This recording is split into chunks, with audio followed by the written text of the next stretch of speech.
요한복음 7장 37절부터 52절 말씀 공부하겠습니다.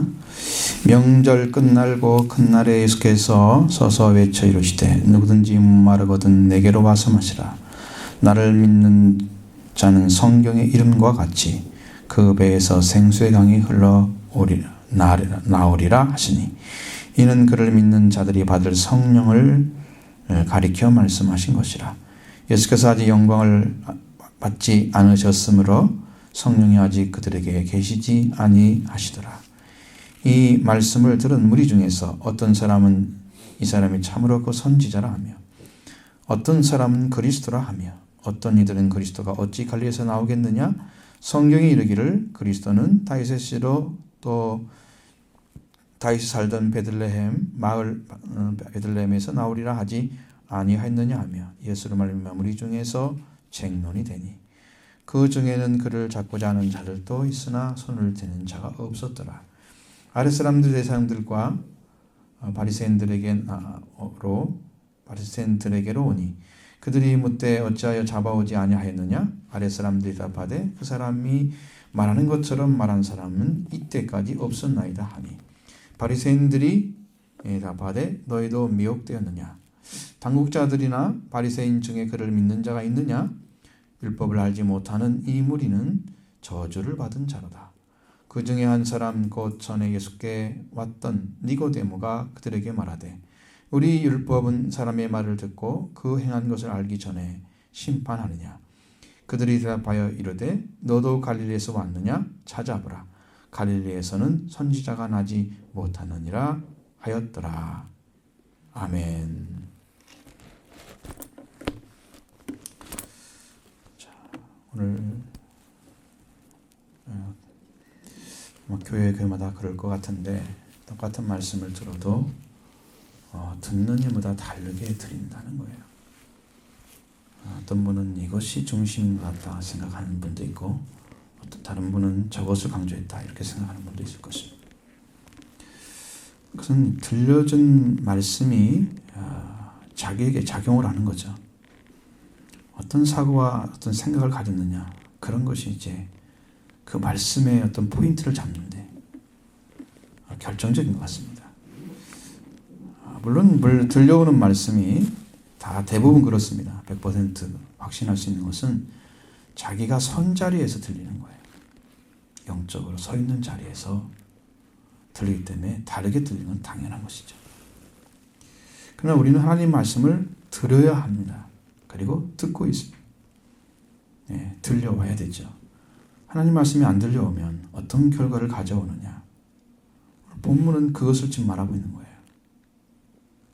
자, 우리는 이 말씀에 대한 올바른 진리를 듣는 귀를 갖는 여러분과 저가 되기를 원합니다.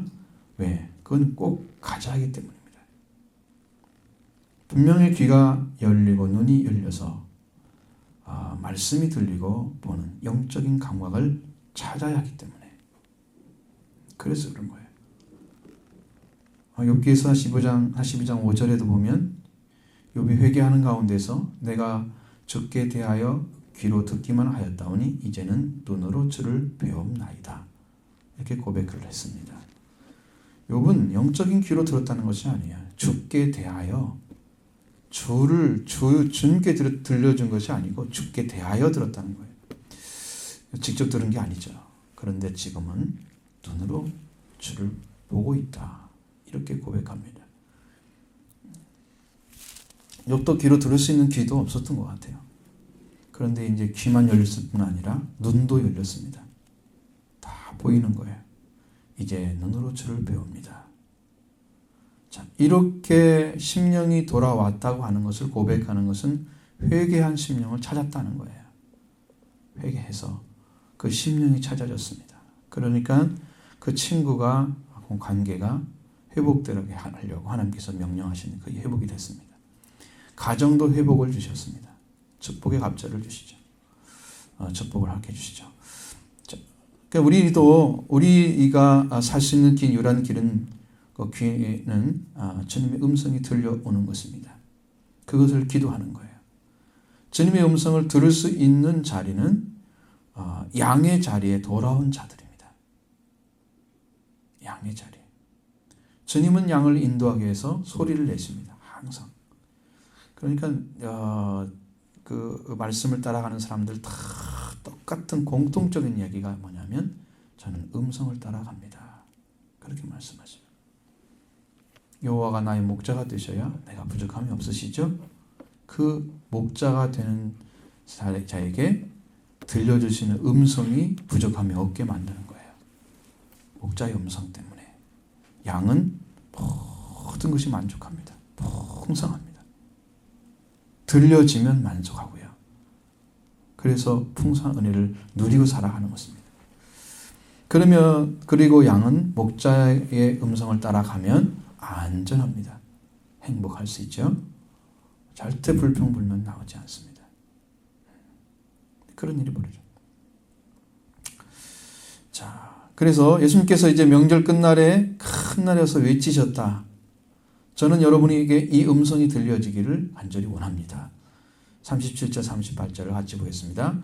명절 끝날 곧 큰 날에 예수께서 서서 외쳐 이르시되 누구든지 목마르거든 내게로 와서 마시라.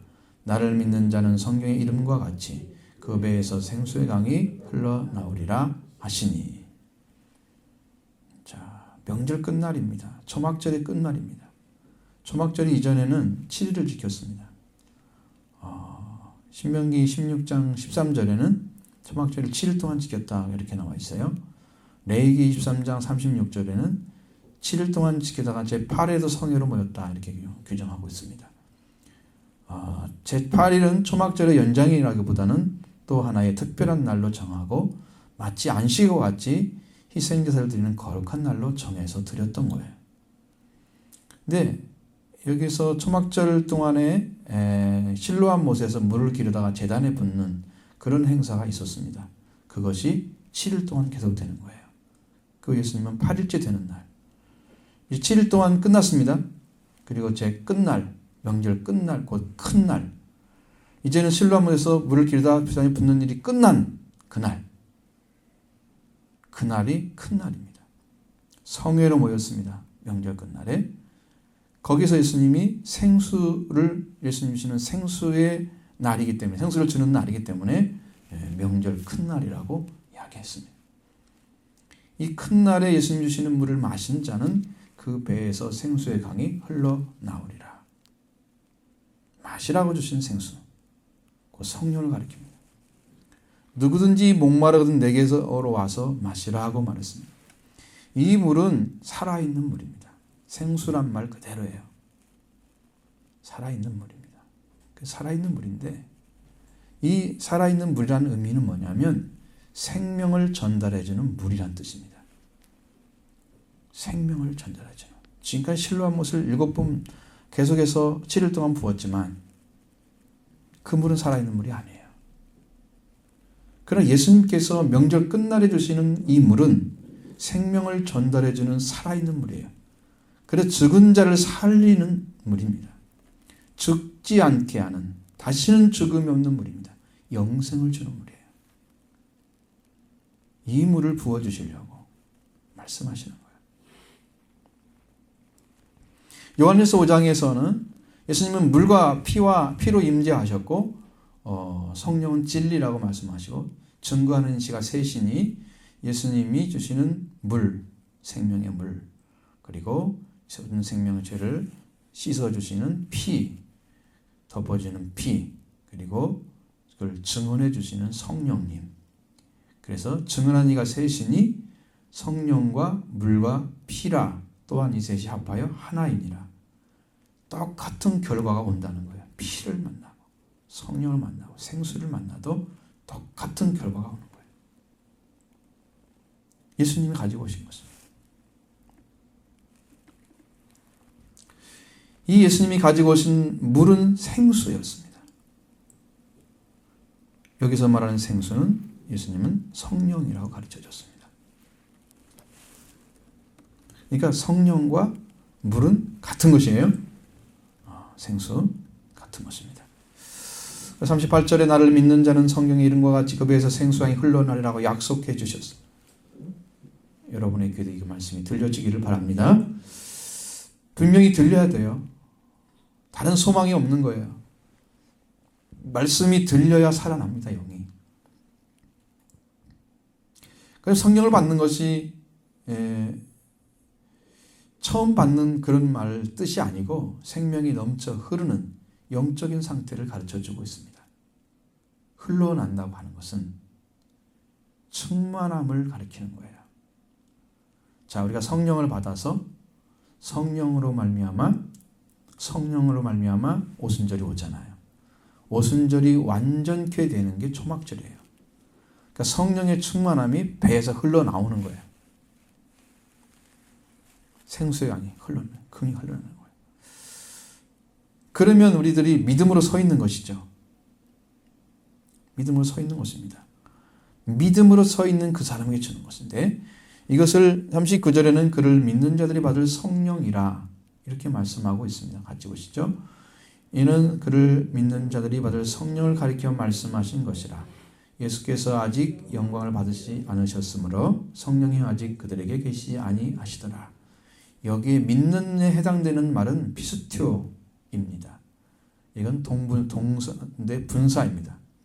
과거 능동태 주격 남성 복수입니다. 왜 이 말을 설명하느냐 그러면 그들 믿는 자들이라는 일을 의미하는데 과거부터 믿었다고 있는 의미예요. 38절에 믿는 자는요 현재형이에요. 지금 믿는 자들에게 주시는 건데 그런데 여기 39절에서 믿는 자라는 의미는 그러니까 우리나라 말은 전혀 표시가 안 나잖아요. 이해를 못 하겠죠. 그건 과거에부터 믿어온 사람을 말하는 거예요. 과거에부터 믿음을 능동적으로 내가 정말 예수님이 그인 줄 알고 믿어온 사람들을 가리키는 거예요.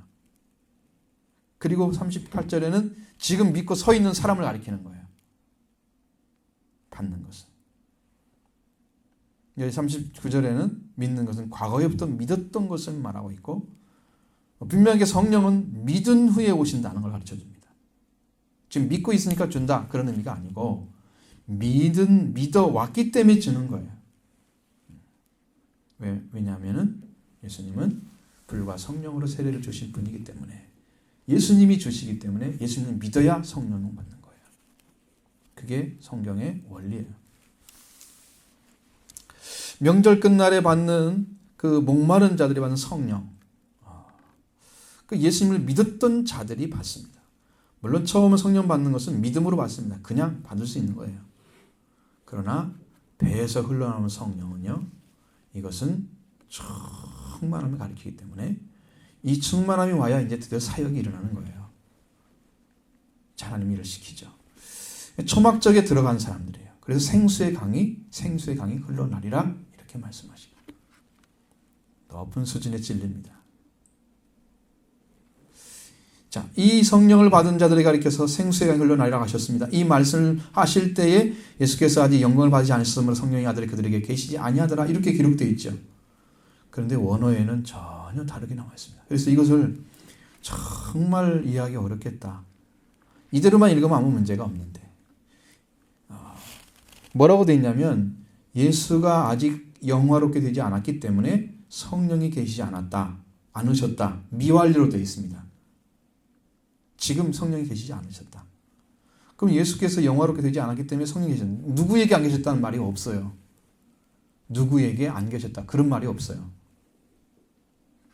이게 그들에게 안 계셨다 그러면 그들이란 말은 제자를 가리키는 건지 무리를 가리키는 건지 잘 모르잖아요. 여기는.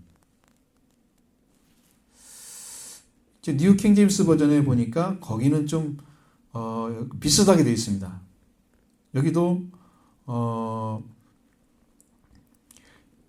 그들은 아직 성령을 받지 않았다 그러면서 because Jesus was not yet glorified라고 되어 있습니다. 아직 영광을 받을 때 아니기 때문에 똑같이 되어 있어요. 제가 원어를 한 것처럼 되어 있는데 자, 예수께서 아직 영광을 받지 않았기 때문에 성령이 아직 주어지지 않았다. 그렇게 번역을 되는 거예요. 그럼 누구에게 주어지지 않았는지 모릅니다.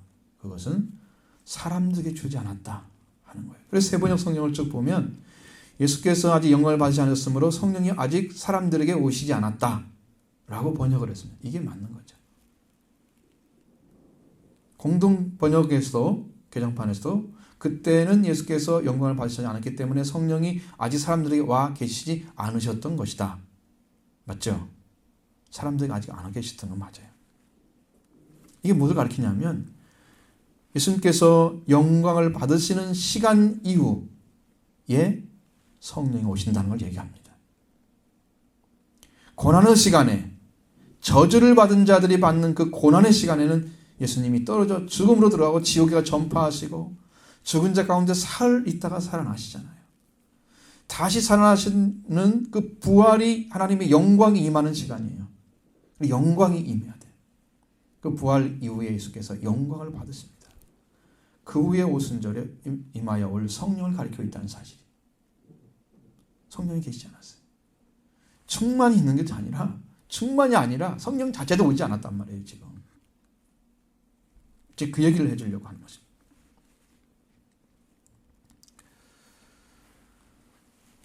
그래서 성령이 사람들에게 오지 않았다 하든지 아니면 성령이 주어지지 않았다는 것은 부활 이후에 이루어질 영광과 직접 관련이 되어 있어요. 자들도 성령으로 알아들 수 없었습니다. 왜? 자들도 그때는 성령 받은 자가 아니었어요. 그러니까 예수님의 말씀을 부름받았기 때문에 지금 듣고 있는 거예요. 그들은 철저하게 말씀만 듣고 있네요. 그들도 말씀을 듣고 영적으로 깨끗함을 입어가고 있었습니다. 계속해서 말씀을 들으니까 새로워지는 거예요. 그리고 언제 열매가 맺어졌느냐? 성령이 오신 후에 맺어졌습니다. 그 전에는 그게 안 돼 있어요. 그렇게 되어 있습니다. 성령이. 근데 이 말씀을 들은 자들에게 어떤 반응이 나타나느냐? 그 말씀을 여러분 해드리려고 해요. 40절부터 44절 말씀 같이 봅니다. 이 말씀을 들은 무리 중에서 어떤 사람이 이 사람이 참으로 그 선지자라 하며 어떤 사람은 그리스도라 하며 어떤 이들은 그리스도가 어찌 갈리에서 나오겠느냐? 성경에 이르기를 그리스도는 다윗의 씨로 또 다윗에 살던 마을 베들레헴에서 나오리라 하지 아니하였느냐 하며 예수로 말미암아 무리 중에서 쟁론이 되니 그 중에는 그를 잡고자 하는 이들도 있으나 손을 대는 자가 없었더라. 이 말씀을 들은 사람들의 반응이 아주 뜨겁게 나타났습니다. 어떤 사람이 참으로 그 선지자라 이야기하죠. 어떤 사람은 이 사람은 그리스도다. 어떤 이들은 그리스도가 어찌 갈리에서 나오겠느냐. 다윗으로 베들레헴에 살던 다윗이 베들레헴에 살았죠. 다윗이 살던 그 베들레헴에서 나와야 된단 말이에요. 그래서 말씀에 대한 들음에 대한 그들의 반응이 제각각 다르게 나타납니다. 근데 성경에 기록된 말씀은 거의 같지만 아주 다르게 보여집니다. 근데 그 중에 그를 잡고자 하는 사람도 그 앞에 있었는데 손을 들 수가 없어요. 왜? 들어보니까 틀림없이 우리가 처음 들었던 이야기야. 저런 말을 한 사람이 아무도 없었어. 충격을 받은 거예요. 그 말씀에 대해서. 그 권위와 그 능력 앞에 충격을 받은 거예요. 어떤 사람이 말한 것처럼 이분은 그 선지자라 이렇게 말한 것은 신명기 18장 15절에 모세가 명령한 말씀입니다. 내 하나님 여호와께서 너희 가운데 내 형제 중에서 너를 위하여 나와 같은 선지자 하나를 일으키리니 너희는 그의 말을 들을지니라. 자, 이게 선지자예요. 그 약속된 선지자입니다. 그 말씀을 들으라. 그것이 이제 이스라엘 백성들에게 당부한 말씀인데 나와 같은 선지자는 이제 모세 이후에 아직 안 나타났어요. 예수님 와서 나타난 거예요. 그 예수님이 그 선지자예요. 약속된 선지자입니다. 근데 요한복음 16장 14절에도 사람들이 예수께서 행하신 이 표적을 보고 말하되 이는 참으로 세상에 오실 그 선지자라 이렇게 얘기했습니다. 그때는 오병이어 기적을 보고 체험한 자들이 참으로 세상에 오실 그 선지자라 이렇게 얘기한 거예요. 그런데도 불구하고 그들은 표적을 통해서 아는 거예요.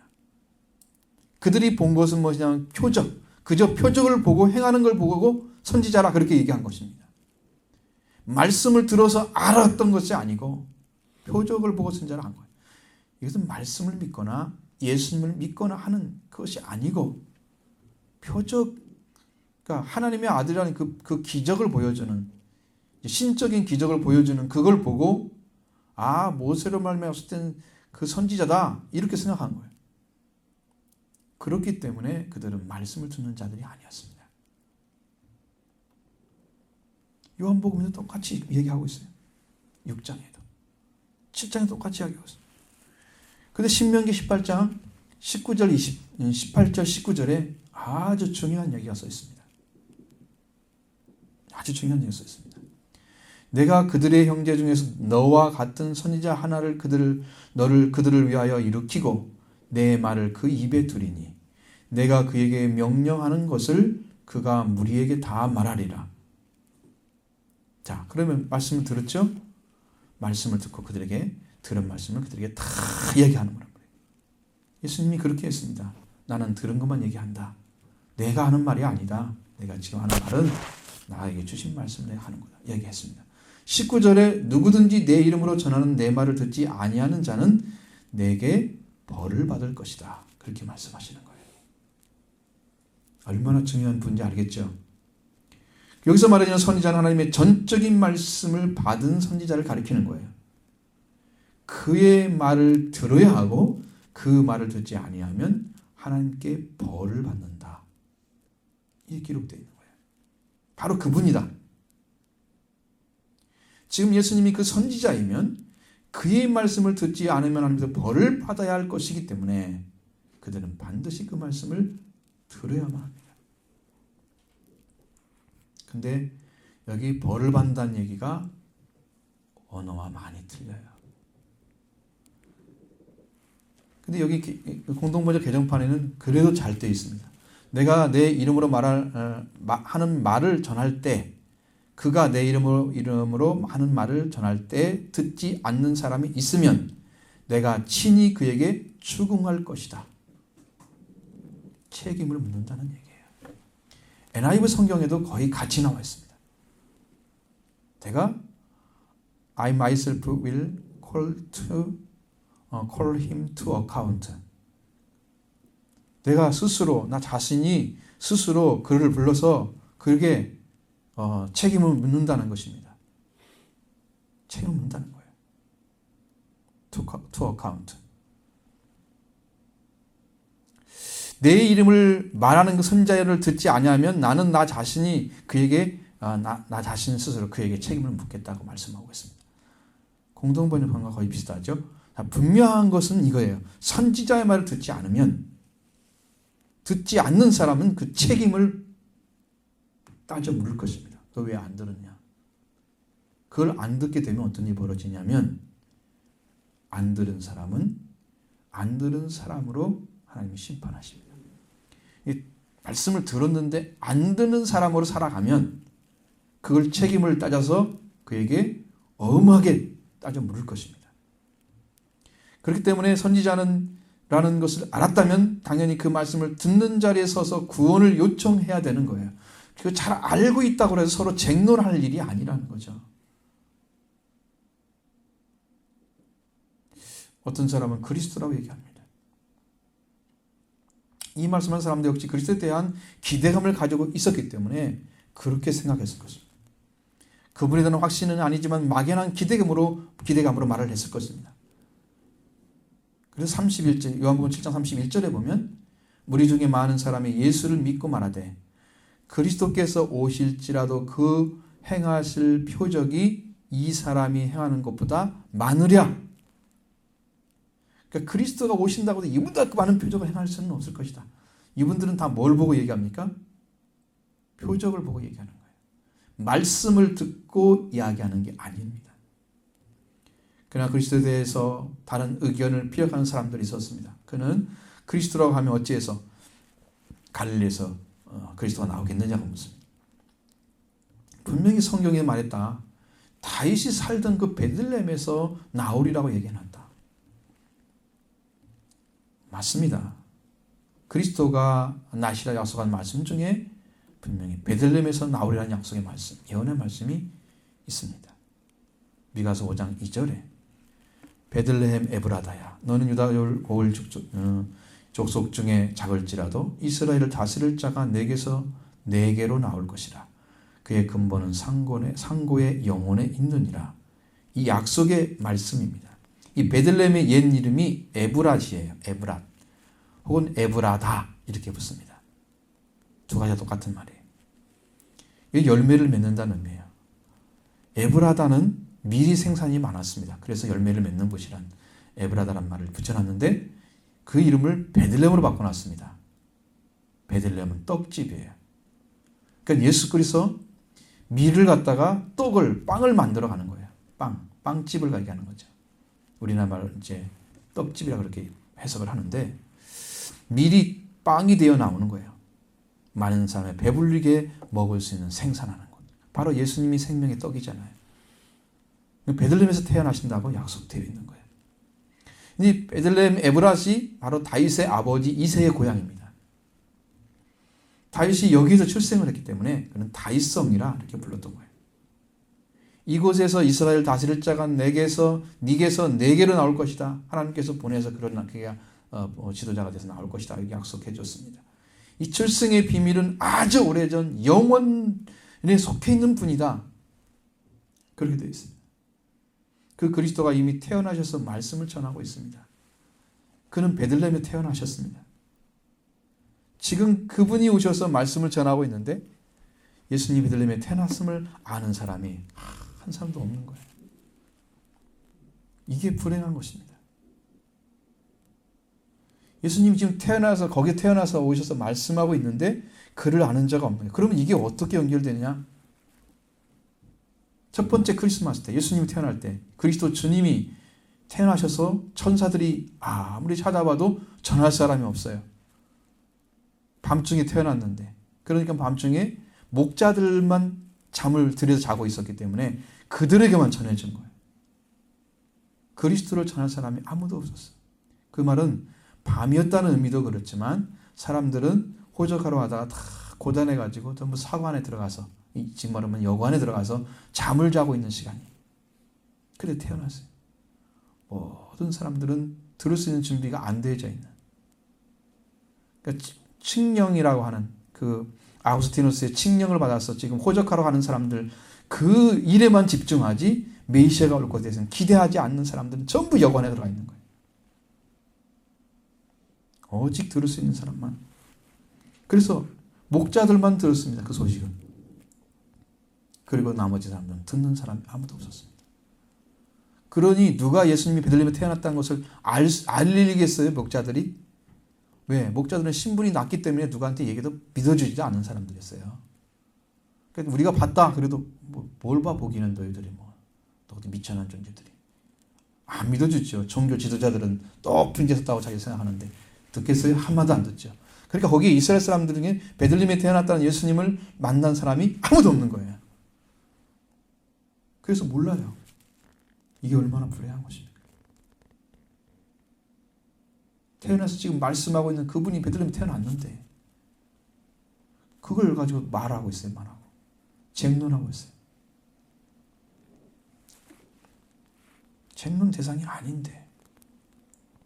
그런데 어떤 사람도 예수님은 그리스도로 믿지 않았고 선지자라 해도 그 말씀을 듣지 않고 책임을 적응돼야 할 그런 자리에 서 있었습니다. 그것이 두려운 건데 이것을 알지 못하고 있는 거예요. 이러면서 쟁론의 대상이 되고 있었다는 사실이죠. 지금 믿고 구원을 얻어야 할 그 분인데 그런 분이야 이런 분이야 하면서 논쟁하고 있는 거예요. 지금 믿고 구원받아야 할 사람들이 그렇게 하고 있습니다. 우리들도 우리도 그리스도에 대해서 알고 이야기하는 하나님의 역사가 지금 큰 역사 우리는 당연히 알 수가 없는 거예요. 한 가지 알 수 있는 것은 뭐냐면 그것은 예수님이 그리스도이시고 살아계신 하나님의 아들이라는 사실입니다. 이것을 믿고 고백하는 천국 열쇠를 얻는 거예요. 예수님이 누군가를 알아야지 구원을 받지. 그분을 믿고 그분이 누군가를 모르고 이거다 저거다 얘기합니다. 그러니 예수님이 다 감춰진 비밀처럼 보이잖아요.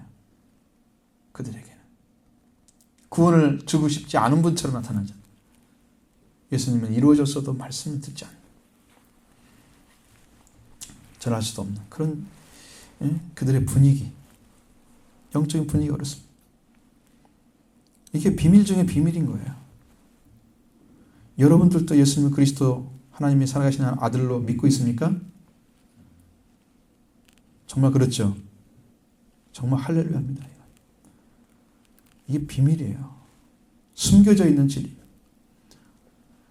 그 중에 대제사장들과 바리새인들이 예수님을 잡아러 보낸 자들도 있었습니다.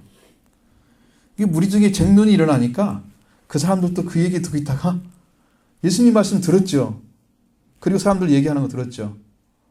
잡을 수가 없어요. 이거 그리스도인지 그 선지자인지 그 얘기하고 있는데 지금 이분이 하나님 보낸 자인데 우리가 그를 해치면 뭔 일 벌일지 모르잖아요. 자기들한테. 위험한 존재죠. 위험한 일이죠. 손을 안 댔습니다. 그 예수님을 잡아오라는 대제사장들과 바리새인들이 보낸 아랫사람들은 예수님을 잡아가지 않았다는 거예요. 그것이 이제 45절 49절의 말씀에 아주 중요한 얘기가 나옵니다. 같이 보시죠. 아랫사람들이 대제사장들과 바리새인들이 오니 그들이 묻되 어찌하여 잡아오지 아니하였느냐. 아랫사람들이 답하되 이 사람이 말하는 것처럼 말한 사람이 이때까지 없었나이다 하니 바리새인들이 대답하되 너희도 미혹됐느냐. 당국자들이냐 바리새인 중에 그를 믿는 자가 있느냐. 율법을 믿지 못하는 이 무리는 저주를 받은 자로다. 자, 아랫사람들은 윗사람이 시키는 일을 위해서 고용된 사람들이에요. 자기 권한이 없는 거예요. 윗사람이 시키는 일을 해야 할 의무가 주어져 있는 거죠. 그래서 대제사장들과 바리새인들이 시킨 아랫사람들을 어째서 우리가 명령을 잡아오지 않았느냐? 어째서 잡아오지 않느냐? 이렇게 물었습니다. 그 대답하기를 그 사람이 말하는 것처럼 말한 사람 이때까지 없었나이다. 이렇게 대답을 합니다. 정말 그 사람처럼 말한 사람이 이때까지 없었다는 사실 그들은 알았습니다. 이건 새로운 복음에 대한 이해일 수 있습니다. 그 10년 가운데 찾아온 뭔가 달라. 지금까지 말했던 어떤 분과 달라. 그런 분들과 달라. 서기관 바리새인들 그 사람은 달라. 영적인 위치가 다르다는 걸 보여줬어요. 들을 수도 있습니다. 그러나 목마른 자들의 자로서 목마름이 정확하게 무엇인지 모르는 사람들은 그들은 그리스도를 들은 그리스도를 증언을 들은 자로서 믿음의 말을 하는 것은 아닙니다. 아직 그런 중심을 찾지 못했죠. 그들에게 들려온 말씀이 분명히 있었을 것입니다. 그래서 이제까지 이런 말 한 사람이 없었습니다. 라고 얘기합니다. 그걸 대변해 주는 거예요. 그들의 반응은 다른 말씀이야. 분명히 이 말씀은 다른 말씀이야. 이렇게 반응을 했지만 말씀을 들은 자는 아니었다. 그들에게도 온전한 말씀이 들려오지 않았다. 그럼 배반을 해야죠. 예수님을 따라가야죠. 당신께 구원이 필요합니다. 나도 구원해 주십시오. 안 하잖아요. 그러자 그 말을 들은 바리새인은 묻습니다. 너희도 미혹됐느냐? 예수님을 보고 믿고 따르는 것을 그들은 미혹이라고 생각하고 있습니다. 독생자 예수님이 하나님께 떨어져서 그 생명을 잃어 목마른 자인 사람들에게 하나님의 생명을 다시 전해주려고 살아있는 물을 가지고 왔습니다. 생명을 전해주는 물을 가지고 오셨습니다. 그것을 믿는 게 미혹이라고 얘기하고요. 모세가 분명히 선지자의 말을 듣지 않는 자에게 왜 그의 말씀을 듣지 않았는지 책임을 추궁하게 될 것이라고 말씀하십니다. 그런데도 불구하고 이 은혜의 말씀을 따르지 않고 있는 자들은 예수님의 복음을 따르는 것을 미혹이라고 말하는 거예요. 앞으로 이런 복음을 듣는 사람들은 이 사람들처럼 박해하게 될 것입니다. 시대가 악해지면 온전한 복음에 대해서 반대하는 사람이 나타날 것입니다. 분명해요. 온전한 복음을 전하면 전할수록 더욱 박해가 따를 것입니다. 교회에서도요, 이런 복음 못 전합니다. 앞으로 많은 사람들이 그냥 지식화된 것들을 많이 들었어요. 그러니까 그게 좋은 거예요. 교사와 선생님이 좋은 거예요. 사도와 선지자는 별로 안 좋아합니다. 그래서 그 복음이 떨어지면 싫어해요. 안 따라오려고 그래요. 저는 요한복음을 공부하면서 너무 많은 부분에서 유대인들의 마음을 봅니다. 유대인들이 왜 예수님을 반대했을까요? 그건 여러 가지 원인들이 있지만 그 중에는 자기들도 믿고 있다고 하는 것이죠.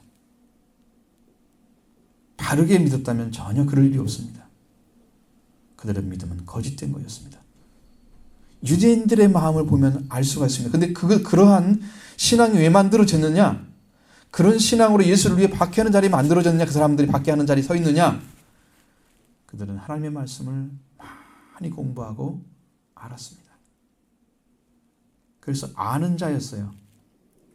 지키는 자가 아니었어요.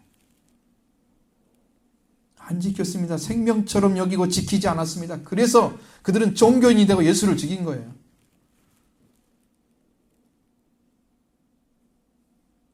제가 걱정되는 건 뭐냐면 오늘날도 이 심령이 밭이 안 갈아졌는데 심고 있는 그런 모습을 생각하면 제가 가슴이 너무 터지는 거예요.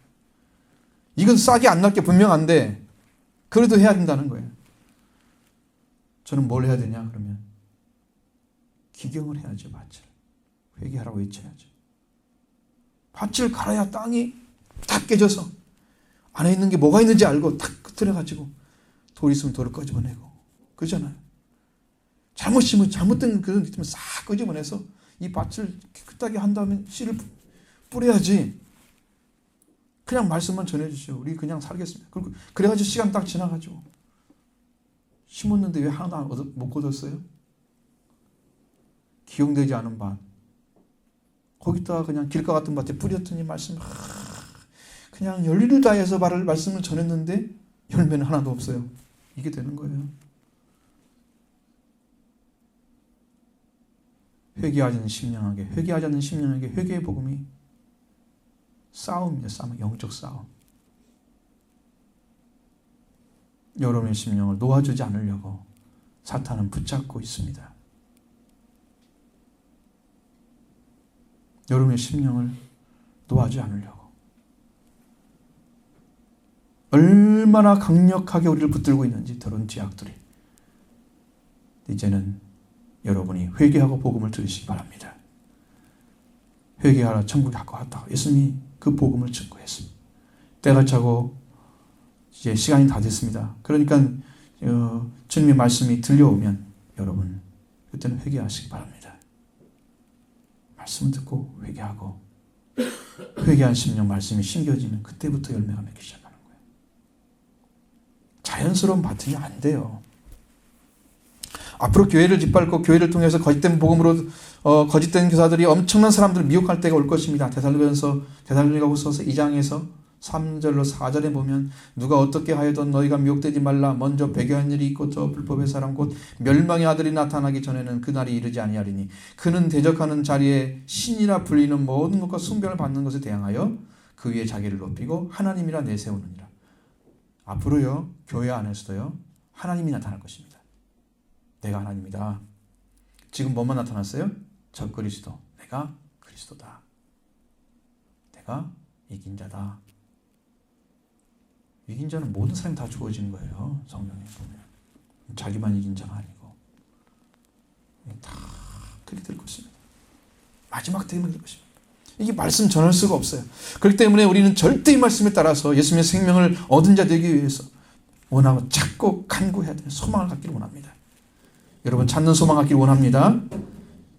정말 찾고 또 여러분이 그걸 가져야 돼. 말씀을. 예수님을 내 생명으로 가져야 돼. 그렇게 하면 박해하는 자들을 이길 수가 있어요. 우리가 목숨을 다해서 말씀을 지켜가면 내 목숨은 거둘 수 있지만 영혼은 못 거둡니다. 끝내는 우리가 이기는 거예요. 예수님 그렇게 말씀해요. 너희 목숨을 거두는 자만 두려워하지 말라. 너희 영과 함께 지옥에 넣는 자를 두려워하라. 예수님은 이러한 박해 가운데 계셨습니다. 대제사장들과 바리새인들이 예수님을 박해하는 현장이 조금씩 드러나기 시작합니다. 그들의 모습이 쫙 보여지기 시작하는 거예요. 그들은 또 묻습니다. 48절에서 49절에서 당국자들이나 바리새인 중에 그를 믿는 자가 있느냐? 율법을 알지 못하는 이 무리는 저주를 받은 자라. 이렇게 얘기합니다. 바리새인들은 가장 높은 유대 당국자들이나 바리새인 중에 믿는 자가 있느냐고 이렇게 따져 물었습니다. 그러면서 율법을 알지 못하는 이 무리는 저주를 받은 자라 이야기합니다. 자신들은 율법을 알아서 다행이라고 생각하고 있었던 것 같습니다. 왜? 예수님의 가르침에 미혹되지 않았기 때문에. 그리고 율법을 알지 못하는 자는 저주를 받은 자라 이야기합니다. 율법을 알고 지키는 사람은 하나님께서 사람에게 요구하시는 것이 무엇인지를 알게 됩니다. 그러면 복을 들을 때에 살리는 능력, 생명력을 느끼게 되는 거예요. 율법을 지키다가 주님의 말씀이 우리 노임이 되고 우리에게 새로운 질서를 찾아주는, 영적인 질서를 찾아주는 은혜의 능력이 오는 거예요. 율법을 지킨 사람은.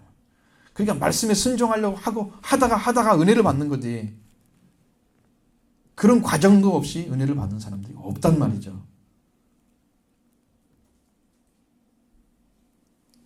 예수님께서 무엇을 가지고 오셔서 우리에게 전해주시는 데에서 더 밝히 알게 됩니다. 요한복음 5장 39절에 보면 너희가 성경에서 영생을 얻는 줄 생각하고 성경을 연구하거니와 이 성경은 곧 내게 대하여 증언하는 것이니라. 예수님의 말씀입니다. 예수님 당시에는 성경이라고 하면 구약 성경밖에 없었습니다. 신약 시대는 예수님 지금 지나가고 있는 때인데 아직 기록하지 않았죠. 구약 성경입니다. 그러면 구약에 오실 메시아 그리스도에 대한 것이 구약에 기록되어 있다는 거예요. 그것을 읽으면서 하나님의 구원을 요청하는 자리에 서게 되는 것은 당연한 거잖아요. 영생을 얻고자 해서 성경을 생각하고 연구한다고 그랬잖아요. 그러니까 그 영생을 얻기 위해서 한 그 분들이 그 영생을 가지고 온 그분을 만나게 되면 믿는 건 당연한 거잖아요. 그런데 왜 안 믿고 있습니까? 그들은 율법을 모르는 자를 저주받은 자라고 했느냐? 그건 예수님에 대한 모욕입니다. 왜 모욕인가? 요한복음 7장 14절 15절을 보십시오.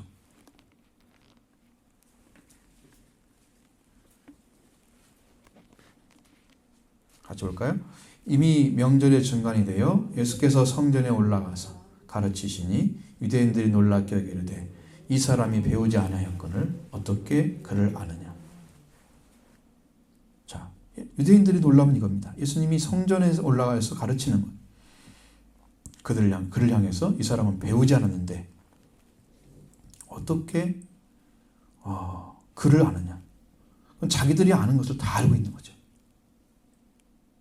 자기들이 이 사람은 배운 것이 없어요. 바리새인에 들어와야 이걸 알 수 있는 건데 바리새인에 들어오지도 않고도 다 알고 있는 거예요.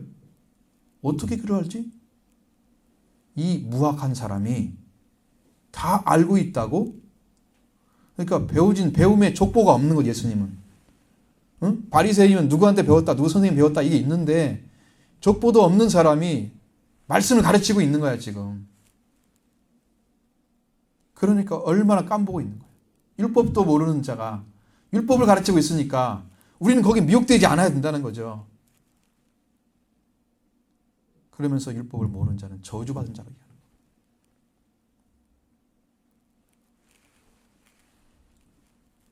율법을 모르는 사람, 무학한 사람 율법을 가르칠 수 없고 더군다나 하나님의 말씀을 가르치고 있으니 이건 가르침이 가능하지 않다는 거죠. 철저하게 자신들의 율법을 아는 자로 자처하고 있었죠. 좀 보십시오. 예수님께서 하신 말씀 가운데 그들의 어리석음을 지적한 말씀이 있습니다. 요한복음 7장 19절 모세가 너희에게 율법을 주지 아니하였느냐? 너희 중에 율법을 지키는 자가 없도다.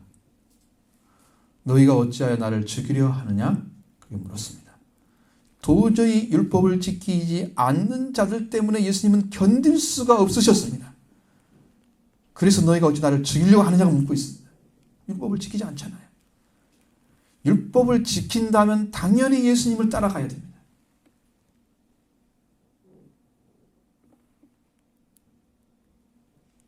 그런데 예수님만 따라갔습니다. 자기는 율법을 알기 때문에 미혹되지 않고 자기는 저주받은 자가 아니라고 말합니다.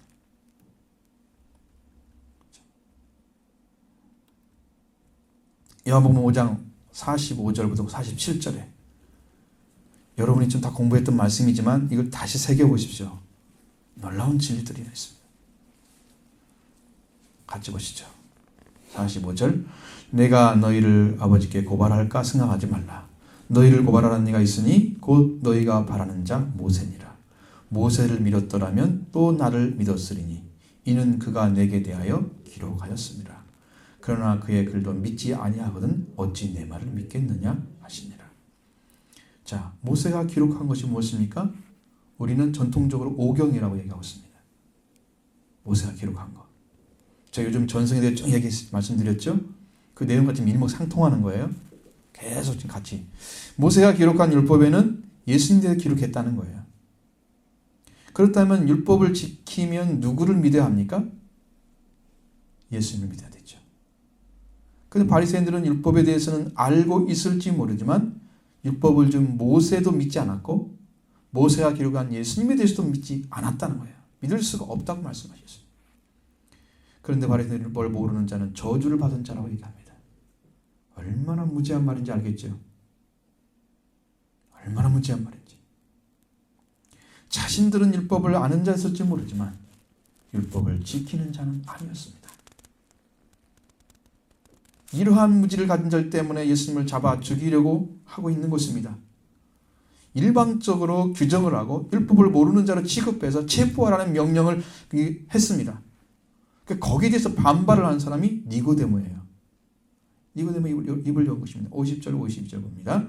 그 중에 한 사람은 곧 전에 예수께 왔던 니고데모가 그들에게 말하되 우리 율법은 사람의 말을 듣고 그 행한 것을 알기 전에 심판하느냐.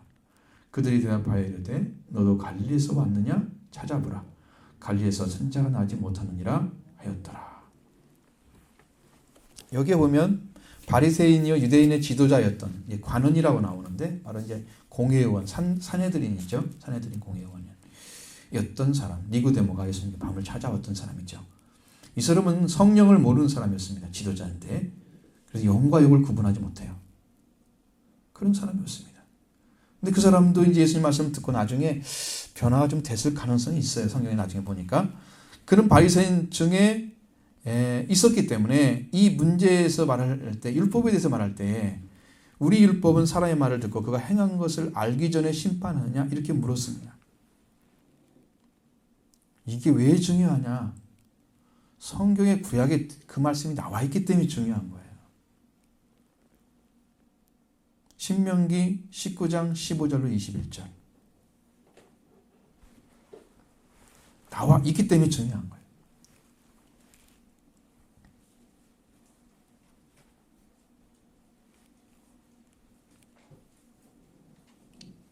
(19장 15절) 같이 읽겠습니다.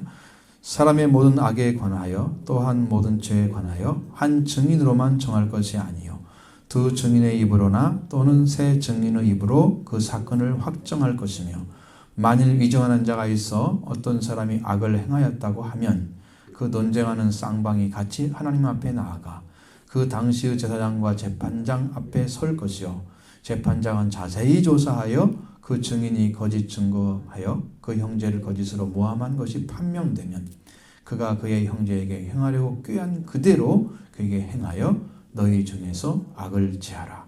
그러면 그 남은 자들이 듣고 두려워하여 다시는 그런 악을 너희 중에서 행하지 아니하리라. 내 눈이 긍휼히 여기지 말라. 생명에는 생명으로, 눈에는 눈으로, 이에는 이로, 손에는 손으로, 발에는 발에로 이니라. 만약에 이렇게 하지 않는다면 그것은 율법을 어기는 것입니다. 죄인을 체포하려고 하면 절차를 가지고 있어야 돼요. 그 절차는 두세 증인의 입으로 증인이 있어야 됩니다. 그것을 보고 확증을 해야 돼요. 그런데 그것이 확증이 안 되고 만약에 위증자가 있다고 하면 논쟁이 되잖아요. 쌍방이. 그래 되면 서로 그 하나님 앞에 나아가서 그 당시 재판장과 제사장 앞에 서서 거기서 재판장이 아주 자세히 조사하라고 그랬어요. 그 절차가 반드시 있어야 착정이 확정되어서 이 사람은 죄인이다 그러면 체포를 할 수가 있는 거예요. 그런데 그런 절차도 없이 예수님을 잡아오라고 지금 그러고 있잖아요. 바리새인과 제사장들은. 율법을 어기는 거죠. 어기는 것입니다. 그래도 괜찮은 것처럼 생각한다면 우리도 역시 율법을 어기고 있는 사람이에요. 예수님은 당연히 잡혀서 죽여야 할 사람이지. 이렇게 보고 있다면 우리들도 바리새인과 대제사장들과 똑같은 자리에 있는 거예요. 그래서 재판장이 자세히 조사해서 증인이 거짓 증거가 판명이 되면, 거짓으로 모함이 판명되면 그 사람이 악을 행하리가 한 그대로 그 악을 갚아줘라. 그때는 긍휼의 눈을 가지지 말라는 거예요. 생명을 헤아려 했으면 생명을 죽여야 돼, 그 사람. 그렇죠? 그렇습니다. 눈을 빼려고 했으면 눈을 빼야 돼, 그 사람. 이를 빼려고 했으면 이를 다 빼고 뽑아야 돼. 있는 대로 있는 대로. 손을 자르려고 했으면 그 사람 손을 잘라야 되고, 발을 끊으려고 했으면 발을 끊어줘야 돼. 그게 성경이에요.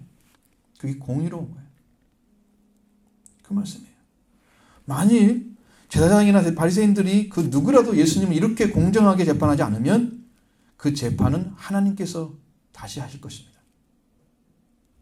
공정하지 않게 예수님을 체포하고 그들이 율법을 지키지 않고 재판의 과정도 없이 위조하는 자만 있었지만 참된 증인이 없었고, 그리고 일방적인 재판 과정이 이미 죽어야 할 그런 자로 재판을 진행하고 사형에 해단다고 이렇게 딱 정해가지고 그 나중에는 빌라도에게 그를 넘기잖아요. 왜? 사형권이 없기 때문에, 로마나만 있기 때문에 사형권을 힘을 빌려가지고 빌라도의 힘을 빌려서 했습니다. 죽음에 몰아넣습니다. 이렇게 올바른 재판 과정이 없기 때문에 이스라엘이 망한 거예요.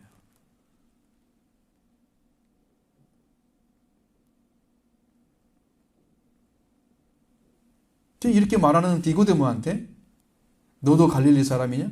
갈릴리에서 왔느냐? 찾아보라. 갈릴리에서는 선지자가 나오지 못하느니라. 그렇게 핀잔을 주고 니고데모의 말을 듣지 않았다는 거예요. 그의 말을 듣지 않았다는 거예요.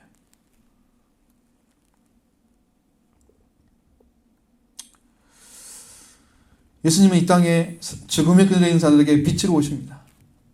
사망의 흑암에 있는 자들에게 생명의 빛을 비추십니다. 멸망을 받고 있는 자를 향해서 오셨습니다.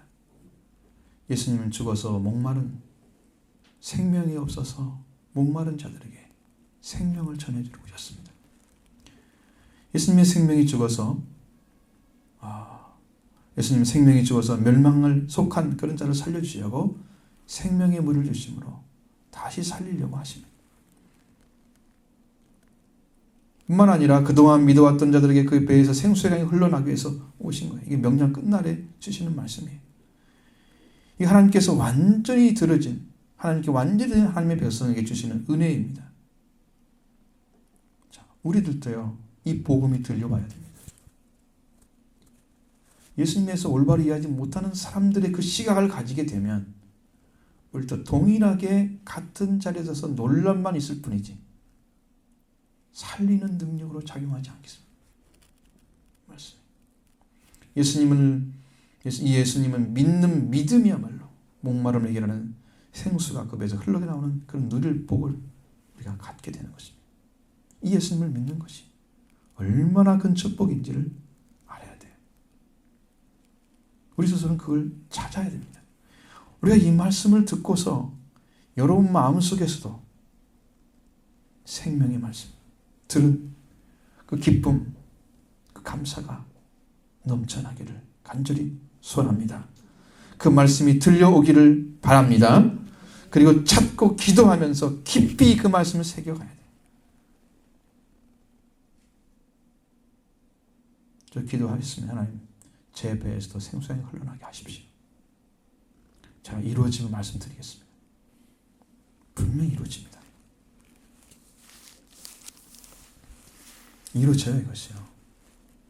초막절까지 완전히 갑니다. 생수강이 흘러나옵니다. 이미 성령을 받았기 때문에 이제 그 이상한 걸 얘기하는 거예요. 성령 안 받은 사람은 6월절 들어가세요. 그 점이 갈 수가 없습니다. 말씀을 듣고서 논쟁거리 만지지 마시고 여러분의 귀에 말씀이 들려오기를 바랍니다. 그러면 산자가 되는 거예요. 산자가 된 사람만이 이 일을 할 수가 있기 때문에 하나님께서 일을 맡길 수가 있어요. 성령이 오셔야 우리가 영적으로 하나님의 사랑을 되찾게 됩니다. 그리고 이웃사랑을 찾습니다. 찾아져. 이웃사랑하는 사랑이 찾아져서 완전해지면 그게 이룬 사람이에요. 그 이룬 사람만이 이 땅에 온전한 복음을 전합니다. 거짓된 것은 싹 내버리고 오직 그리스도로 구원받는 구원의 세계를 만들 것입니다. 교회를 하나님 그렇게 세우라고 지금 하나님께서 찾고 계시는 거예요. 이렇게 깨끗하고 정결한 교회가 되라고 우리를 지금 찾고 계시는 거예요. 하나님의 심정을 이해를 하면 여러분도 제가 왜 그렇게 심도 있게 목 놓아서 얘기하는지 알겠죠? 얼마나 하나님께 간절하신지 그 마음을 알기 때문에 옳지 못한 잘못된 방법으로 신앙생활은 모든 걸 제하시고 인간적인 논쟁은 그치시고 말씀이 들려와서 여러분의 영혼이 살고 여러분의 영혼이 새로워지기를 원합니다. 이 복된 길을 같이 공유하게 되기를 원합니다. 성경에 기록된 말씀이 이루어지기 원합니다. 공허한 말이 아니고 기록된 말씀이기 때문에 여러분의 분명히 이루어지는 거예요. 이 완전한 복음이 여러분에 세워지면 하나님이 기뻐하실 것입니다. 하나님은 이 교회를 사용하실 것입니다. 하실 거예요. 기다리고 계시잖아요. 하나님께서.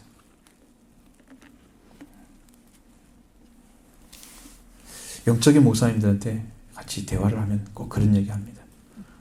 우리 교회는 세계에서 큰 교회들 한다.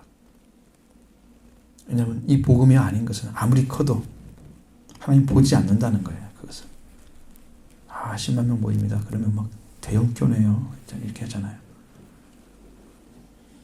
근데 예수님이 열대주자가 모이고 120명 모였던 그 교회가 가장 큰 교회예요. 초대교회가. 성령이 충만한 교회였잖아요. 웅장한 교회입니다.